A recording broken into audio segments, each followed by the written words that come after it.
Friends, today 31st July, we celebrate the birthday of Munshi Premchand, well-known story writer of Hindi literature. Premchand has contributed much to Hindi literature. He was born in a Kayastha family near Varanasi in a village called Lemhi. He was called Nawab in his childhood. Premchand did not have formal education in his childhood. He went to a Maulavi, a Muslim priest in the neighboring village Lalpur, who was a tailor, and he learned Hindi, Urdu, Arabic and Persian language. And we see that Premchand was so good at all these languages and also in English later. So he had his later education sometime in Gorakhpur, and he came back to Varanasi and he completed his high school at Queen's College. Throughout his school days, Premchand struggled a lot to pay the fees of the school and the college. He used to work and earn. He used to be giving his services in a bookshop, but he made use of the time to read plenty of books, mainly fiction, short stories and novels in English, in Hindi and also in Persian language and Urdu language. So Premchand was initiated into fiction writing, into literature from his very early days. At the age of 19, for the first time, after completing his 10th, he got job as a teacher in the mission school in Chunar. After teaching there for almost a year, he had to leave because the Europeans around there in Chunar, and he was a strong nationalist and he disliked these Europeans, and there were some conflicts. He had to leave. Later, he got job as a teacher of the government school, first time in Bahraich, and later he was transferred to Pratapgarh. After that, he did teachers training and he was appointed as a headmaster in Kanpur and later in Allahabad, and we went to different places. So later he became a deputy inspector in the education department of the British regime that of that time in the United Province or the present day Uttar Pradesh. He started writing in his very young days. His first writing was a drama. While he was studying in the school, he was living in Gorakhpur, and there was an uncle, distant relative uncle living with him, and who used to torture Premchand. And Premchand wanted to get rid of him. So he wrote a drama on that man because he had some private affairs, all that he described very beautifully, very attractively, and kept the manuscript under the pillow of that man and went to the school. That man, that uncle read that and he got so frightened, he went away from that house. So that was Premchand's first writing. Later, as a school teacher and a deputy inspector, he wrote many short stories and novels. 18 of his novels, both in Urdu and Hindi, are published.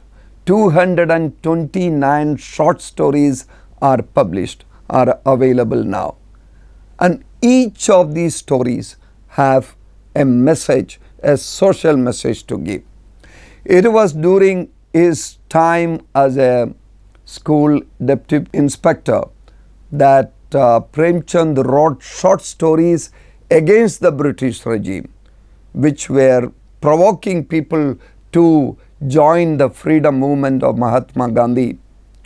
And those short stories were published as a single book called Soze Watan in Urdu.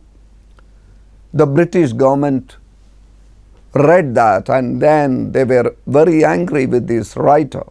So they confiscated those books and punished Premchand and burned those books. Soze Watan was written by Dhanpat Rai, that was his official name. Later, Dhanpat Rai changed his name, he took a new name. Thus, his new writings started appearing in the name of Premchand. He didn't stop writing. He was asked not to write, but he continued to write with a new name. And the new short stories and novels had a strong message against every type of exploitation, oppression by the money lenders, the Brahmins. He wrote against Brahmanism of oppression, against superstitions, against ill treatment of the widows and the farmers and all such people. Premchand, although he belonged to the Kayastha Srivastava family, he had a pain within him. He had such a sensitivity towards the struggles of the Dalits and the backward people who were living around him in Lamahi and all around. Premchand wrote about their issues through their language, through the folk language. You will see Premchand's stories and novels have plenty of idioms and phrases from among the people. So every writing, every story has a message. These days we are struggling against the corporate companies and the government taking away the land of the poor. So against that, Premchand wrote Rang Bhumi. It's about a man named John Smith or something like that, someone living in Sigra, a Christian who wants to grab the land of poor man named Surdas, a blind man, and his wife wants to put up a Sunday school there, and he wants to put up cigarette factory there, but his daughter Sophia, she fights against this and she gives support to Surdas. It's a beautiful story. Similarly, against Brahmanism, the stories of Thakur Ka Kuan and explains about rivalry and caste discrimination. Against money lenders, there's the story Sawa Ser Gehu.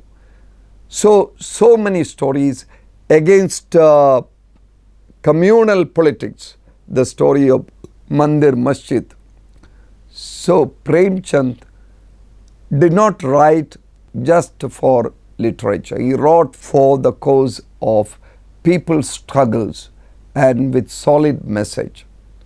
Today, we honor Premchand, who lived through terrible struggles. He experienced poverty. Throughout his job as a deputy inspector, he had experienced a lot of physical illness, and he died due to illness at the age of 56 in 1936. We learn from Premchand to struggle through life with positive energy and make use of the stress of life, what we call eustress, not distress, for change of the society with a message of social transformation. So my dear friends, today we honor Premchand and take inspiration from him to use our pen for change, for social transformation, and for creating a new world where there is equality, where there is liberty, where there is fraternity, where there is secularism, where there is no oppression in the name of religion, in the name of politics. May Premchand continue to inspire every one of us. Thank you.